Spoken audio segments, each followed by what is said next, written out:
Clay, here we stand at the end of another season of Star Trek. We've completed a whole bunch of seasons of Star Trek at this point. Lower Decks are easy because there's only 10 of them in each episode, each season, and we do 2 per episode, or at least we have this season, so we only had 5 podcasts about it. But it's over. Always a sense of accomplishment. We get to put our little flag in the sand and say we did it. I get to create another page on the website because this one is done, so I make a new one, and that's how I know that I'm living my life to the fullest. What do you think about ending another season? Here we stand, worlds apart, hearts broken in two. Yeah, it's that's the thing, man. These modern seasons are a breeze. We just bang our way through them and move on to the next thing. But it's the old shows, the shows that demand your patience and your time, the ones that really start to get you. Start looking at each other. I'm looking at you. You're turning into a big old ham, like we're stuck in the cabin. It's true. Although maybe the new Trek is more forgettable. Maybe you just don't settle in. I feel like I know Archer at this point. I don't know if I know Boimler all that well. But we're going to be talking about 2 episodes of Lower Decks, as we have been. The first one, I believe, is wej Duj, something like that. It's Klingonese. It is the 9th episode of the second season. Came out on October 7th, 2021. It is 4 of 5 in the Pac-Led conflict, written by Catherine Lynn, directed by Bob Suarez, in universe date not specifically known, but it's 2381. In this episode, Boimler tries to find a bridge buddy while the USS Cerritos crew has downtime during a long warp trip. The next episode is First Contact, which is the 10th episode in the season finale of the second season. Came out on October 14th, 2021. 5 of 5 in the Pac-Led conflict, written by Mike McMahon, directed by Jason Zurich. In universe dates is 28130.6, 2381. In this episode, in the season 2 finale, the USS Cerritos is tasked to aid another starship on the First Contact mission. So, as I said, this is the final 2 episodes of the season. We're done. We have wej Duj, or whatever it is in Klingonese. That's the sound that you make when you punch your friend in the shoulder, right? Yeah, I think so. It means 3 ships. It means 3 ships in Klingon, which is appropriately titled, I suppose. First Contact is the finale. Do you want to start with wej Duj, or do you want to start somewhere else? We typically go in order. I think it makes sense. I preferred wej Duj than the finale. Well, I guess a good place as any to start here is that I did find it extremely funny that in a joke that Lower Decks does about the Vulcans, they completely pinpoint my problem with Enterprise's Vulcans. Yeah, like in a really fascinating way. They completely, to a point where it's like, this isn't even a joke. This is like, This is realistically how the Vulcans should be, because they should see the slightest bit of irrationality, in this case going with a gut feeling, as something that this character is losing their goddamn minds. Like, what's wrong with this person? Why are they doing this kind of thing? I thought it was fascinating. What did you think about that stuff? Vulcan or not, if you want to talk about the Klingon stuff. I just think the Klingon ship story is less interesting than the Vulcan one. Yeah, no, I thought the Vulcan stuff was great. I loved it. I thought the whole episode was really good. I doing the Lower Decks on the different ships, I thought was a great idea. And the tag at the end with the Borg, I thought was funny too. Did you sit the whole way through the end? I sat expecting something to happen. Yeah, I did. Well, I was just waiting because it was going to play the next one for me, so I was like, I might as well just watch it. Yeah. But yeah, I thought the Vulcan stuff was great. The only problem I have with it is it sounds like the implication is that Vulcan character is probably going to be on the Cerritos next season. Yeah. And I didn't love her performance. Really? It felt a little bit too stiff for me. I think the other Vulcans I thought were better. Even but it wasn't. You were picking up even through the voice performance. You thought it was not. She was a little bit too robotic, basically. Yeah, just a bit. It was I don't know. It didn't bother me that much, but it did stand out. Maybe it's because I've only seen Enterprise Vulcans for the past 2 years, and I was expecting more passion. No, I thought they were all kind of robotic, but I thought that it was well directed choice because they wanted to really hit the joke that they're all extremely unemotional about things and like that they're not overreacting. I think it works in that. Honestly, it was just the little tiny things. Like at one point, I think she said "fascinating," and whenever I hear "fascinating" in Star Trek, it's Spock who says it. Spock always puts a little bit of zhuzh on it, where he doesn't play it completely straight, and she said it he gives very. The eyebrow. Yeah, he gives the eyebrow or whatever. Yeah, and she was just very flat with the delivery, and I get it. It was fine, but it was it's a stupid little detail, but but as far as the joke goes, I thought it was great. Yeah, I was watching this going like, this is funny, but it's also accurate. This is how this should be, and that is what I mean. I think it's one of the better jokes on the show because it is born out of understanding the characters, and the humor is from showing the characters as they are, and I thought that was good. I like the Klingon stuff. Yeah, I agree the Klingon stuff probably wasn't as strong as the other stuff, but it did I was kind of interested in the plot line with the Klingons and the Pakleds. And was this one? Shit, they're running together in my mind. This is the one where they're all hanging out with the other crew members, right? The characters on the Cerritos. Yeah, the lower decks guys are hanging out with the bridge crew. They're trying to be like big buddies with the upper crewmen. This is the Hawaiian episode, right? I think. I literally watched this like an hour ago, and they just blurred in my brain.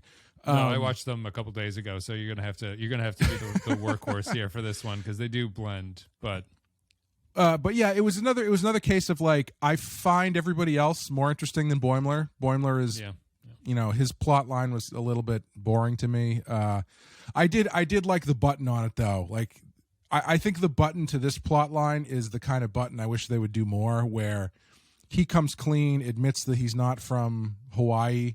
And then the rest of them admit they're not from Hawaii, but the button is they're all from a moon, so they have their own thing that he's not part of again. Sure. I like that. I thought I really liked both of these episodes. If I would say I think the first one was funnier. I think this one was funnier, but I think the next one was just a solid Star Trek episode. Honestly, I didn't have many problems with it. It was a pretty interesting story, I thought. Yeah, the second one to me is. It felt a little bit repetitive at this point. Like it kind of seems like it's going to be a thing that the season finale is a more epic movie scale version of a Lower Decks episode. Like the problem is bigger. I didn't mind it. I thought I appreciated it more in the first season because it felt kind of novel in that context where they hadn't done something like that. So it's like, oh, okay, you're going to do something to end the second season, or you're going to do something to end the first season in kind of a cinematic way, for lack of a better word. They just kind of do it here again, and I thought it was fine. I didn't really have a problem with it, but it's certainly less funny, I think, than the ninth episode, and I'm not really buying into the Pakled stuff all that much at this point. Yeah. Like they don't really strike me as all that interesting or something that I want to do. I like the way that it ended. I think that it sets up the third season somewhat interestingly, but it did feel just like it was action for action's sake. And because it's an animated show, they can kind of do a decent job with that sort of thing, but it didn't, the funniest bit to me was the dolphins like talking. Oh, I thought the dolphins was hilarious. I really thought the dolphins was funny. Keep trying to get Rutherford to take his clothes off and jump into the water. when they pull Boimler out and they keep saying like splash him with water, make sure he stays wet. That's good. Nothing like celebrating with a skinny dip. I really liked when the captain pulled the bridge crew into her quarters because they were acting passive aggressively towards her, and they all kind of said their piece, and then Billups just exploded and went on a bit of a rant. That was pretty funny. Arrested Development bleep style commentary. Yeah, always funnier. Bleeps are always funnier. Anytime you watch something that has been bleeped and then you like watch it without the bleeps, it's never as funny as the bleeps. No, the bleeps add a lot. I still think that they they've been doing more with the senior staff, but I still continue to like the senior staff as joke sources. I think they work better. In the first episode, I loved the joke of Shrax doing pottery, and then Boimler brings up ghost style pottery. Yeah, but then Boimler brings up my brain's not working. He brings up something Bejor. about He brings up Bejor. He's like, "Oh, you didn't did you do pottery on Bejor?" And he freaks out. He's like, "No, I was fighting fascism and resisting with every bounce of my being." I'm like, that's pretty funny. That's good. I like that. Fighting fascism is a full-time job, I think he says. They I was just going to say, I wonder, judging by the way that both of these seasons end, it almost feels to me like the finales are you got a bunch of people in the room who are Star Trek fans, and they're writing this Star Trek, comedy, and they're doing all these send-ups and stuff. It kind of almost feels like the last episode is like, okay, guys, let's write a Star Trek episode. You know what I mean? Yeah. Where it's like they're all kind of there. As close as we can get. Yeah. Yeah, as they're all kind of there. They're all fans, I would assume, or the most of them are anyway, and they're purposely making fun of stuff. But deep down, you probably want to write a Star Trek episode, You probably want to, I'm sure they all got it killed all of them to be able to write Riker dialogue in the last season or at the beginning of this season, that kind of stuff. So I do kind of, I appreciate it from that standpoint where, honestly, the reason I appreciate it the most is because I think it reinforces my opinion that this is the best Star Trek show that's on right now.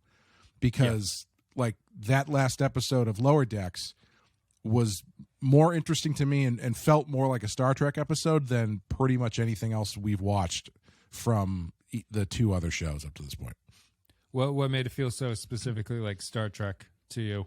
I would agree. Like, I think a lot of it is blatant homages to, like, Sonia Gomez is the captain, which is a callback to TNG. The Excelsior. Oh, is class. it? I was wondering if she was someone. I didn't recognize her as a character, but she's remember in the trivia game, there was a question to you about a person spills hot chocolate on which character? Yes. Do you remember that question? She's the character who spills hot chocolate on Picard. Oh, so is that why they had that beat on the bridge where the ensign or whoever, like, trips and falls over? Yes. And then she's like, trust me. I've embarrassed myself in front of a better person or whatever. I knew that had to have been a reference to something, but I didn't know what the direct reference was. And they have other things like the it's like, is it Search for Spock, like with the Excelsior ship inside that star base? That's where they steal the Enterprise, right? Or that's a different ship, or whatever it is. But it reminds me of that. But was there something more specific than that in terms of the narrative that reminded you, or is it just that kind of like? Well, it was just stuff? You've got the setup of the captain of your ship is being moved off to the ship to do bigger and better things, and then you've got a first contact thing going on, and then the other ship that you're with ends up in distress, and so then the main ship has to come up with some really ingenious plan to figure out how to make it through the asteroid field. It was it felt more like I appreciated that there was no shooting in this one. Like the last one, at the end of it was just a big laser battle, which is fine, whatever. But this one didn't come down to, okay, what can we blow up? It came down to, okay, how do we think outside the box to solve this problem? And I thought it was a cool solution. Yeah. And the jokes, I think the jokes in that episode, the second episode, a lot of them were born from the situation. Like the dolphin thing is born from that situation where they've got one thing left that they have to do, but he has to go through some ridiculous thing to do it. So they put the dolphins. Right. I don't know. I just thought it was pretty clever. Yep. Yeah. I don't have much to say about the second one, really. Did you like the way it ended? As the sort of cliffhanger, semi-cliffhanger, if you want to call it that, just getting the Captain Freeman arrested for the season 3? I had a couple questions about this one. As far as what stuff was callbacks to stuff that happened previously in the season. Mm-hmm. Like I know that there's been at least one episode or two at this point, I don't remember, with the Pakleds, so they've been a presence throughout the season. But was everything that they showed on the screen, where it's like they showed the planet exploded, but then they showed another picture of like the Pakleds wearing a shirt that said like "I love the Cerritos" and the Captain Freeman like shaking hands or something. Did that actually happen, or was that like manufactured? Because I didn't remember the rest of the season enough to know whether or not this was like the culmination of plot threads, or if this was just another way to get the Pakleds in. I think it is. I would assume it's a culmination in terms of whether or not it happened. I don't know if you mean that it was fabricated in the universe, or it was a scene that happened but we did not see it in a previous episode. I guess I mean is the difference. Yeah, I guess I mean fabricated is the one that I don't think it was fabricated. I think it's supposed to be a plot tie-in. There was something I was reading on Memory Alpha about the captain of the Klingon ship is somehow connected to the. I know he's connected to the Pakleds, but there was something that was like.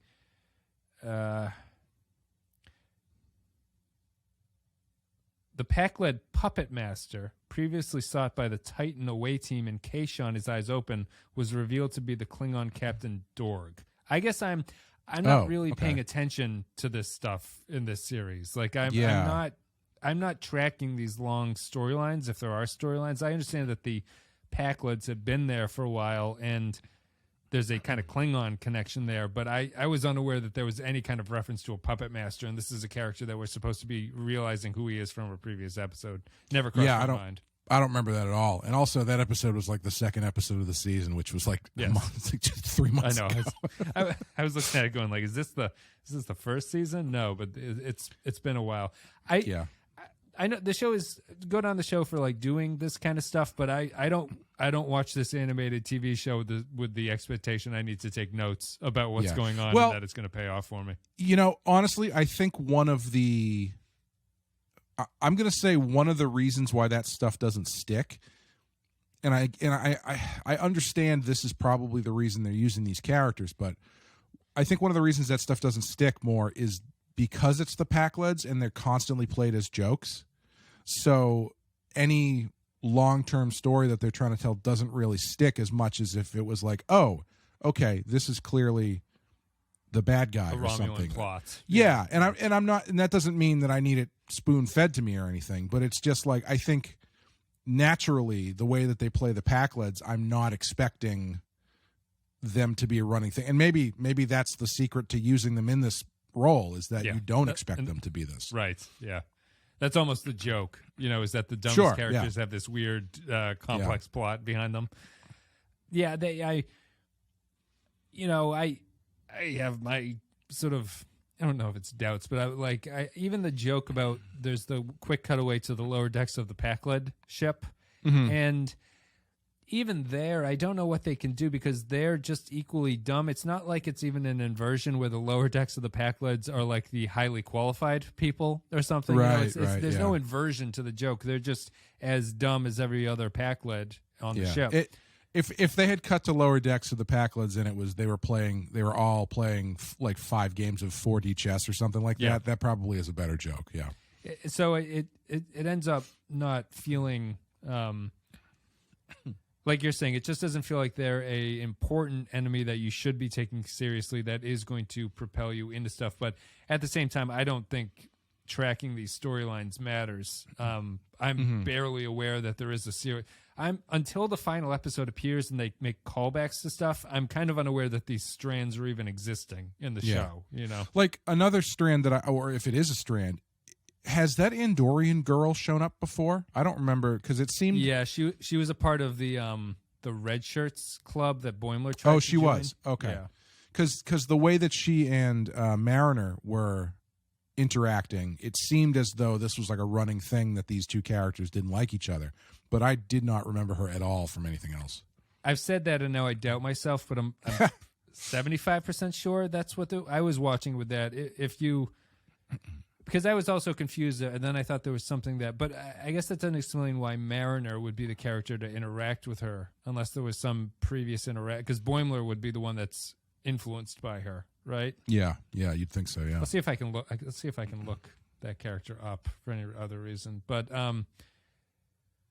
yeah, I don't even think it matters. It's like when stuff like that comes up and I'm unsure of a character relationship, I just kind of go like, all right, well, we'll see where it goes. Kind of, it's not something super relevant. Did you like the use of the senior staff? Do you feel that the use of the senior staff has changed this second season? I feel it's better, and I feel the show is better for it by involving them. Yeah, I think it's one of those things where the show has evolved itself the same way kind of TNG itself evolved. Not to put too much grandiosity on it, but it's like because I think the first season of Lower Decks was kind of the Boimler and Mariner show to a large extent. Yeah. And they have kind of Boimler especially has taken a bit of a backseat, but they have definitely started fleshing out all these other characters and using them more frequently and to better use, I think. Which I think only benefits the show. Because there's only so many times Boimler and Mariner can yell at each other on a planet or something, Yeah, it's funny because the senior staff is more limited as characters, but they are, in their limitations, they're better drawn for jokes, I find. Mm-hmm. Like, it might be this episode, like now that they've established that Billups is from this like sort of fantasy medieval world. I think he says something like dragon's breath or something is like an expletive when something happens. Yes, so there's kind of like jokes that they can build off of that. And you go then, and you brought up this thing about his cursing and stuff. Ransom, I think, is always reliable. Is kind of like a parody of Riker, that kind of like the cool guy that everyone wants to be with. Shax makes sense, or Shrax, whatever his name is, as the sort of like the high strung security guard. I'm still not crazy about the cat doctor. She's fine. I understand. I like her. I like her more than I like the Darmok guy. He's still they've even given useless. up on his. They've given up on his. He speaks normally now. Yeah, he has the joke in this episode where where Boimler says something wrong to him, but he doesn't speak in their language setup. So I don't even know what his point is. Yeah. Weird. That was weird. That was probably the biggest misfire of the season, I think, that joke. I can't find this character, this blonde lady character. So I'm going to assume that she's part of the red coats or whatever they are. Kind of a lower tier episode for the main characters. Not lower tier, but like a less development for them, maybe. They kind of snuck some stuff in there.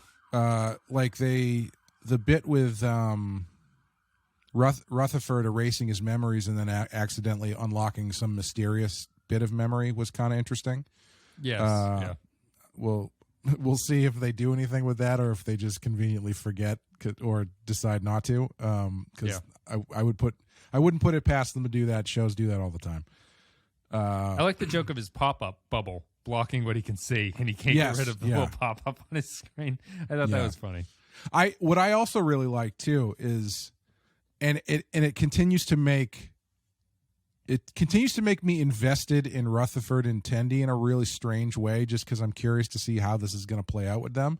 But I really like the scene when as Tendi thinks she's going to be kicked off the ship, they're going and looking at these places, and Rutherford had a really nice, touching idea, and they end up in the Jeffries tube, and they have this moment where in any other show it would be the moment where Rutherford tells her that he loves her and she loves him. But he says, there's something I have to tell you. I love this ship. And she's like, I love this ship too. And they play that emotional scene instead of talking about each other, talking about the ship. And I thought that was a fun inversion of that kind of thing. And also it just continues to make their relationship very different, where it's like, I don't even know if them getting together is like an end point at this point, or if they are just bonded on this level that's not love, but it's like more than friendship or something. I don't know what it is. I agree. It is going to be. It will be interesting to see where they're building to for that, because it does feel like it could go in a million different ways. I think it's okay. I think that you not buy into them, but I think you like those two more than I do. I think Tendy's kind of a weak link as a character. She's like she's a well fleshed out character that, contrary to how the senior staff works, where she's too broad to be specifically funny to me in a lot of ways. There's not like a characteristic to her that I go, that's where you get the joke from with this person. Yeah, she's oddly almost a straight man, kind of, where she's still she's still got her own goofiness to her, but she's not really the source of jokes the way Boimler and Marin and Rutherford are. Yeah, yeah, and the Andorian female character that we've been talking about, apparently she's not striking us as memorable, but she's been in 11 episodes of the show. Holy shit! Seriously. All the way from the first season, she's been doing things. News to me, man. Yeah, I guess I can't even find that she's actually in that red shirt crew. So I might be wrong about that, but she's been there. I don't know when they actually gave her a name, but her name is Jennifer Shirayan. Anything else to say about these two, or is it just kind of I guess it's just like a wrap up for the season? Better or worse than the first season? I don't know, actually. Because I remember season 1 having what felt like a gradual upward swing, where it started off okay, and then it seemed like every episode it was kind of getting better, and then the end of the season was really like, good stuff. This one I feel like started strong and then kind of had a bit of a dip. Yeah, but then again finished really strong. So I don't really know. I don't know. What do you think? I think I remember the episodes from this season. I know we just watched it, but I feel like I'll remember the wej Duj, the 3-ship episode. Sure. I'll remember, and then they say it. I need to look at the list, but like the plot lines of this season felt like it was a branching out and development of what the show could do, where I think the first season all kind of had similar style episodes to each other. This one felt like it was something more unique in the season. It was probably only a handful of episodes that were like that. What the hell is it? So it's like Exodus, the hologram training program thing. Yep. Like I remember that. Mugado Gamato, I'll remember for the joke about having the Mugado sex. Mm-hmm. I guess that's really kind of it, but I will remember those, I think, more than the sort of general sense of the first season. So my general take would be season 2 was better, but I don't think it was like a whole letter grade better. It's maybe just like a B to a B plus in my eyes. It didn't rocket into the stratosphere, but I did think it was an improvement. The show felt more confident in itself than it did in the first season. Yeah, I would agree with that. I think, they were, the first season was, like you said, they were kind of working off the same formula a lot, but this one, they broke it open a bit. You got episodes like the one where Ransom turns into a god. Yes, the first open one. Yeah, yeah. And, you all the stuff with Boimler on the Titan. And, I think they've found a bit of a groove with it, as far as being, like you said, being confident enough with their characters and their style that they can kind of take some weird chances. And, sometimes it works better than others. Yeah. Where would you give this for?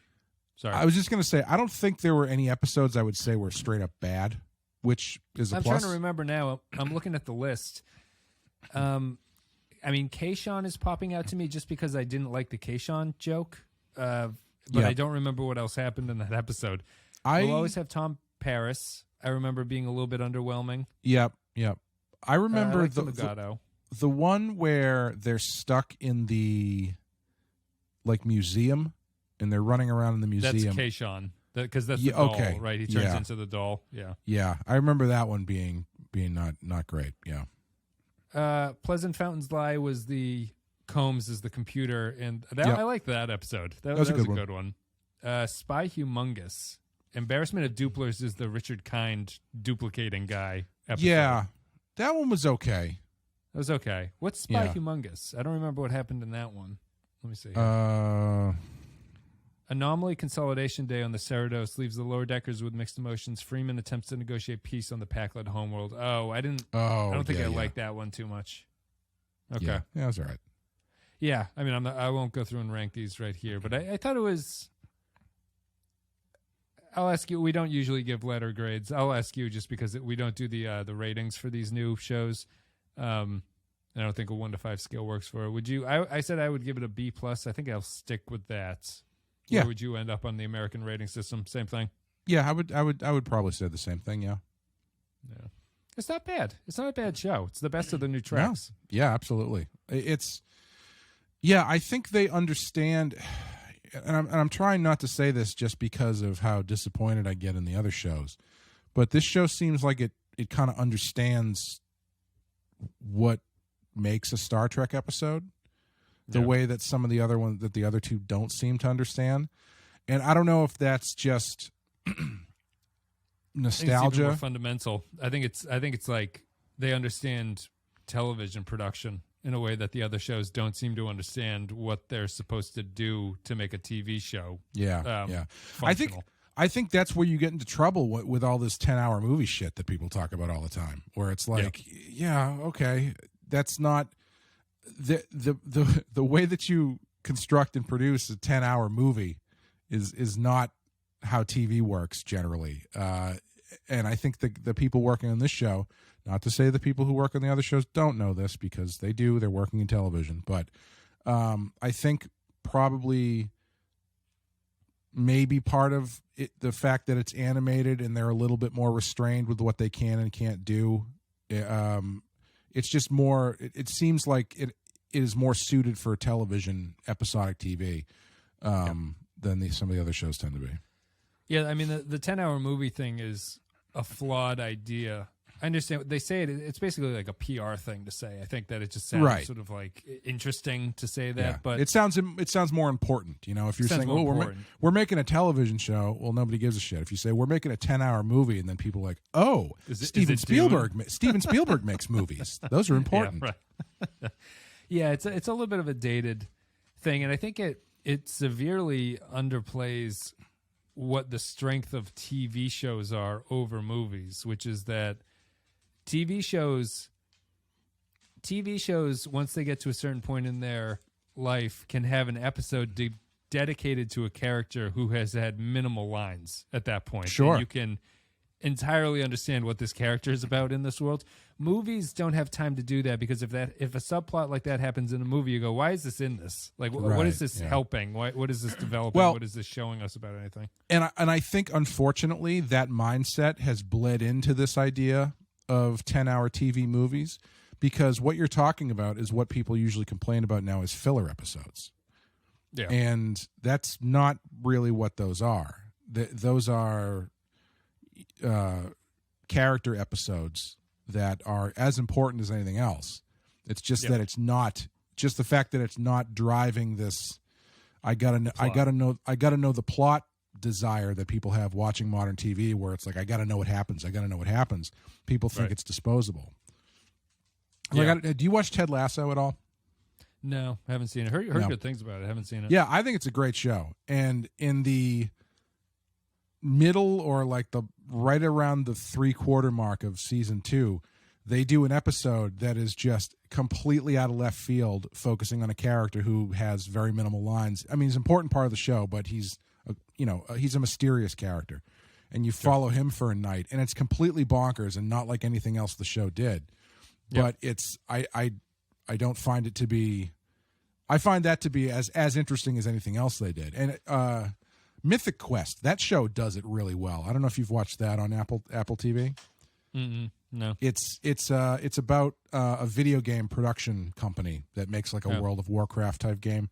It's written by two of the guys from It's Always Sunny in Philadelphia, and it's a good show. I wasn't expecting to like it, but it's solid. And like 3 or 4 episodes into the first season, I think, they do this one episode that's like just about two characters who are not part of the show. It's a flashback episode talking about the relationship history of these two characters who used to occupy the building that the current company is in. And it's like the best episode of the show. And it doesn't really ever come up again. At least not like they don't directly mention it in a way that's like, oh, I can see how this was integral to the plot. But what it does is it's giving you more world building, and it's a really great episode that I think the show would be less without it. Yeah, it reminds me of like a modern show. I'm thinking specifically for something like Picard or Discovery would be like one of the reasons that, like, besides the fact that the villains are set up badly because they're usually just a sort of galactic threat and it's not a personification of something. There's no person that you can really point the finger at and say this person is evil. I guess Osira or whatever, but she kind of sucks. But the modern shows with your thing about plot and your desire to have plot, like you can't have moments where something like the Breaking Bad episodes that took an episode or two to flash back to Gus Fring's like origin story, basically, to, you know, it shows you the connection to him and the Saltalamacchia guy, why he eventually tries to like imprison him or like get one over on him. It gives a motivation to like his cruelty towards that stuff where they kill his lover or something, right? And that's what sort of like spurs his hatred of that gang, or his desire to become the drug kingpin of the area. The modern shows would probably see that as like a speed bump in terms of what the real plot is. And so you wouldn't get a sense of Fring would probably exist okay because you don't really need to know that about him to get a sense of what he represents in terms of Walter White's view. But it's helpful to flesh out the characters, and that's what television excels at. That's why it's a character medium, and film can generally go in other directions that TV can't support. Who does like Tree of Life? Who's that director? Terrence Malick. Malick. I wouldn't want to watch a Malick television series. I don't think anything like that.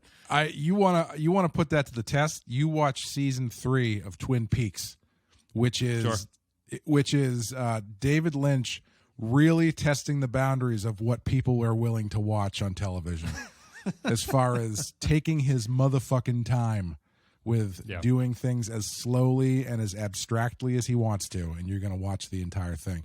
Yeah, you know, honestly, I think season 2 of Discovery actually got the closest because they kind of had that overarching thing where it's like, there's these things out there. We don't know when they're going to appear, but we're going to go try and figure out what they are. And that was actually kind of like a nice, loose thing that they could tell these smaller stories within. Unfortunately, they had to keep tying them back to this bigger thing. But like that season 2 episode where they go to the Earth church town was New Eden. Was one of the closest they've come in that series to one of those classic kind of episodes still. Yeah. That's true. It's funny we remember. It's not even like a standout episode, but we remember that one as like that one felt like a real episode or something. And you know, and I hesitate because I know that the argument against what we're talking about is, well, why does TV have to only be, or why does Star Trek have to be this old model? Why can't it go forward? It's like it can, sure, no problem. It just hasn't shown to be a positive for Star Trek specifically currently. Yeah, it's and as I always say, I don't watch a tremendous amount of television, so I don't know if this is a modern phenomenon. Based on I read more criticism of TV than I actually watch the TV shows. So, but it does seem to be a thread that. So you have thoughts about the shows, but you don't watch them. I don't want to watch them. But I guess that the only thing that sort of feeds my understanding that this is something larger than Star Trek is that critics will complain that this is a modern phenomenon that's happening, which is probably drawn from the Netflix streaming binge model, which I feel a little bit justified that I never liked the binge model. And I think that it's now showing that it's not really a great way for all television shows to come out. Most people don't do it anymore. I think it's just Amazon and Netflix are the only two. I mean it's both a bad business decision and a bad storytelling decision to do it. I think So I think that they've gone back on it, but I just don't. The pacing and I forget where I was going with it, but like the Star Trek, the modern series, sort of relentlessness to the way that it approaches stuff, and it's a new style that doesn't seem to understand what the most successful shows that came right before it did. Like it's kind of taking the golden age of television and not really understanding anything about what made the shows watchable, and it's just like we're just going to go in a different direction.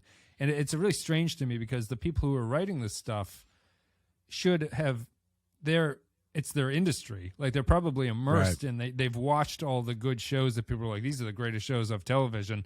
How can you not watch that and say, how can you bring an aspect of this to even genre television in this new era? And it just seems like they have no idea how to incorporate the two of them. It's strange to me. Lower Decks goes back on it. Hey, man, CSI's been on for 25 years, and it looks like they're bringing some of that flavor to Picard Season 2. So maybe Mark Harmon, is that guy's name? He had to retire after 18 seasons. They're like, Jean-Luc Picard is the new you, buddy. Yeah. Guy who's been on the show for 20 years. Welcome to the show. Welcome to the show, Starfleet Admiral William Peterson. That's right. All right, we're done. Thank you very much, everybody, for listening. If you enjoyed the content today, you can support the show at patreon.com/thepensky-file. It's the best way to support us. I don't have the page open, so I can't read the patron names. I apologize. I'll catch up and do it double next time. But thank you very much for supporting the show, everybody. Thank you very much for listening. It's much appreciated. Patreon.com/thepensky-file if you want to support us and get more stuff. I guess it's up in the air whether we do Lower Deck Season 2. I had said earlier I wasn't sure if I wanted to. You mean Season 3? Season 3. We've done Season 2. I don't know. We're not doing Discovery Season 4 at this point. Picard Season 2 is coming. Strange New Worlds is coming. Probably not doing Prodigy. There's no reason to watch Prodigy. So we'll see about Lower Decks, where it stands. In the meantime, they're going to give us 27 new Star Trek shows, so we'll have to discover one of those anyway. But that's it. Has Prodigy started yet? It hasn't started. No, it's soon. It's surprisingly soon. Yeah. I wouldn't be adverse to checking out the first episode just to see what's going on there. But we can maybe do the first. I don't know how many episodes there are. I wouldn't if I don't know if my kids might be too young to watch it. But if they were to watch it, I might just do like a season wrap up at the end instead of an episode by episode thing. But we could do the first one and just see how it goes, or at least talk about that as a off podcast. But we can watch it and go and make our decision afterwards whether or not we can get an hour out of it. Not gonna. I don't know much about that show. I know it's in the me neither. It's in a Delta Quadrant. Janeway's a hologram, something like that. You have anything you want to say before we go? So wait, sorry. What's the next thing for us? It's Enterprise. We're going to finish Enterprise, and then I guess it's Strange New Worlds or Picard. It's one of those two that pops up. So let's just get Enterprise done. I just want to finish Enterprise by the end of the year, and then we can decide what we're doing after that. We got 7 seasons or whatever of Voyager staring down the Voyager's ahead. Voyager's next. Hanging over us like that sword of Damocles. Danglecles. Next week.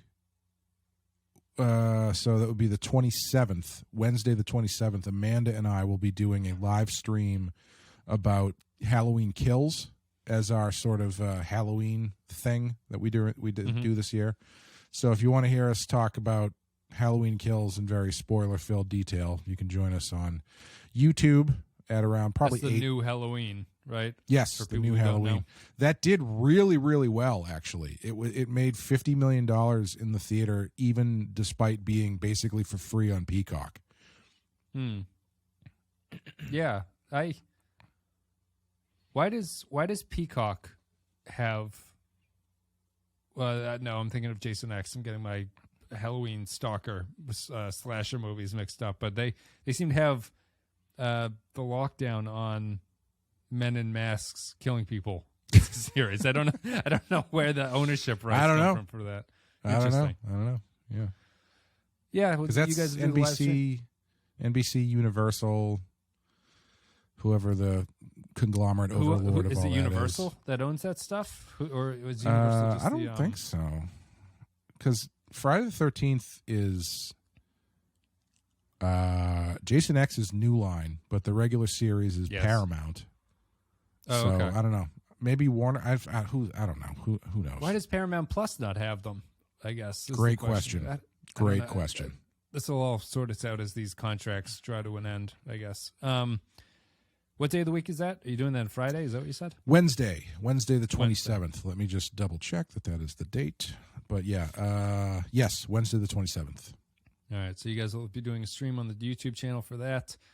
We have in Patreon stuff, we're covering Schisms as a Halloween special, the TNG episode. We're going to revisit that. We're doing The Fly from 1958, the original Fly, not the Cronenberg one, the 58 one.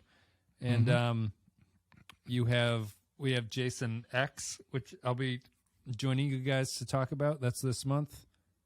I think that's it for Patreon stuff, but a lot of Halloween content. It's okay. He just wanted his machete back, guys. It was I'll save it for the podcast.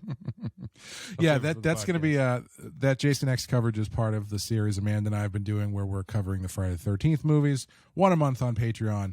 So if you would like to follow us along, we only got 2 left. There's only 12. It's very frustrating, but it also, it's been a year. It's crazy. Yeah, rounding out. So there's 2 time. after Jason.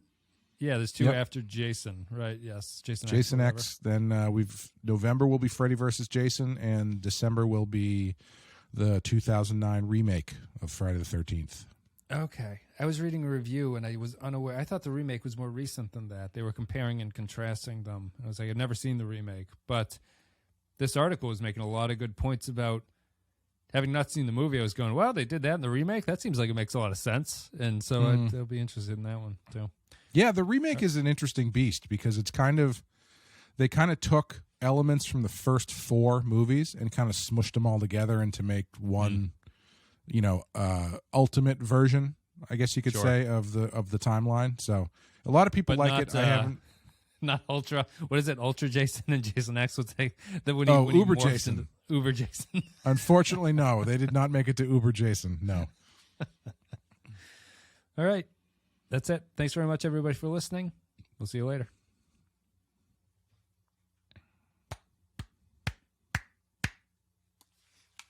All right. And you can clap and count. 1, 2, 3. There we go.